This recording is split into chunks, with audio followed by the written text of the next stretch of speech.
ग्वालियर पहुंचे पूर्व सीएम दिग्विजय सिंह प्रदेश स्तरीय अंटक समिति की बैठक में होंगे शामिल। मीडिया से बोले, देश प्रदेश में मजदूरों के हितों का नहीं हो रहा संरक्षण। बीजेपी प्रदेश अध्यक्ष वीडी शर्मा के परिवारवाद पर दिए बयान पर कहा, लोकतंत्र में जनता जिसे भेजती है सदन में बैठाना उसका अधिकार है। ज्योतिरादित्य सिंधिया राज्यसभा में, यशोधरा राजे और वसुंधरा राजे सिंधिया विधानसभाओं में, राजनाथ सिंह और उनके पुत्र भी, ऐसे कई उदाहरण मेरे पास हैं। वक्फ बोर्ड संशोधित बिल पर बोले, विपक्ष बिल में बदलाव के खिलाफ, सरकार पर कसा तंज। कहा, 10 वर्षों में सरकार ने सिर्फ हिंदू मुस्लिम के सिवा नहीं किया दूसरा काम। एमपी में बेरोजगारों को महत्वाकांक्षी युवा नाम दिए जाने पर कहा, रोजगार नहीं दे पा रहे, भावनाओं को भड़काकर राजनीति करती है बीजेपी। राणा सांगा विवाद पर भी बोले पूर्व सीएम। कहा, राणा सांगा जैसे वीर इतिहास में कम हुए, ऐसे व्यक्तित्व पर इस तरह की टिप्पणी देना लानत है। पहली बात तो ये है, आज मैं प्रदेश स्तरीय इंटक समिति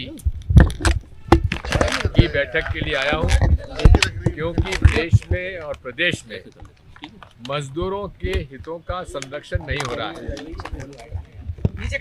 गांव के महात्मा गांधी नरेगा का मजदूरों का पेमेंट नहीं हो रहा है, उनको काम नहीं मिल रहा है, पलायन हो रहा है और कोई सुनने वाला नहीं है। खुलेआम मजदूरों के जो कानून थे इन्होंने बदल दिए जी, और राष्ट्रीय मजदूर जो मीटिंग होना चाहिए जो कि जिनीवा इंटरनेशनल कन्वेंशन के अंतर्गत होना चाहिए जी, तो वो उसका पालन नहीं हो रहा है जी। 2015 के बाद से त्रिपक्षीय बैठक आज तक नहीं हुई है जी।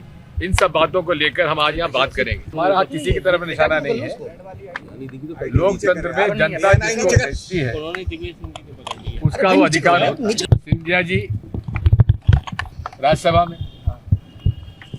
यशोधरा जी विधानसभा में जी, वसुंधरा जी विधानसभा में, राजनाथ सिंह जी के पुत्र, ऐसे अनेक उदाहरण मेरे पास है।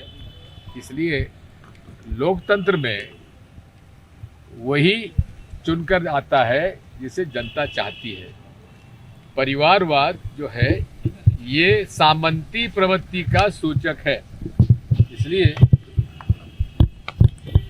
आज के लोकतंत्र में कहीं कोई सामंत नहीं है।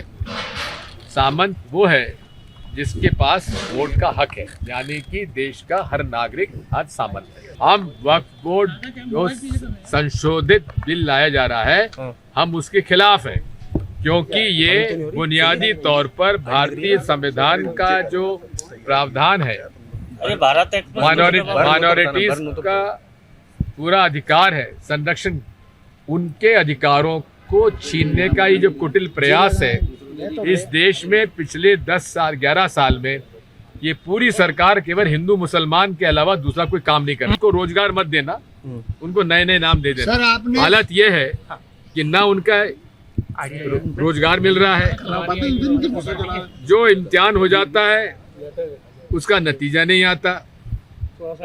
नर्सिंग घोटाला आपको मालूम है, आज तक उस पर कोई कार्रवाई नहीं हुई। भारतीय जनता पार्टी भावनाओं को भड़काकर राजनीति करती है, और ये कभी शहर का नाम बदल दो, कभी मोहल्ले का नाम बदल दो। अब बेरोजगारों को भी हमने सम्मान दे दिया, रोजगार नहीं देंगे हम, सम्मान, बेरोजगारों को सम्मान दे रहे हैं। बात ये है, बीजेपी जो है, मैं कहता हूँ, अरे ईद पर तो तुम जो है उनको ईदी बांट रहे हो, और रोजगार मत दो, उनके घरों पर बुलडोजर चला दो, उन पर अत्याचार करो, झूठे मुकदमे डाल के उनको जेल में बंद करो, और ईद पे आए तो तुम उन्हें मीठा खिलाओ। इसका मतलब यह है कि 2-4 पहले झापड़ मारो और उसको मिठाई खिला दो। क्या इसमें ये न्याय है क्या? भाई बात यह है, ना मैं शराब का धंधा करता, ना मैं शराब के व्यवसाय समझता, ना मैं ठेका जानता, ना उत्पादन जानता। तो जो इसमें लगे हैं उनसे पूछो। 100 से ज्यादा घाव थे उस व्यक्ति पर, उस पर किसी प्रकार की आपत्तिजनक अगर टिप्पणी की जाती है तो गलत है। और इसके साथ साथ अगर उस किसी व्यक्ति ने ऐसा कह भी दिया है तो उसके घर पर किसी को भी ये अधिकार नहीं है न्याय में, आज के न्याय में और लोकतंत्र में और संविधान में, कि वो सीधा किसी के घर जाके गिरी को मार दे, ठोक दे, उसका घर जला दे, उसकी गाड़ी जला दे। उसका अधिकार भी किसी को नहीं है।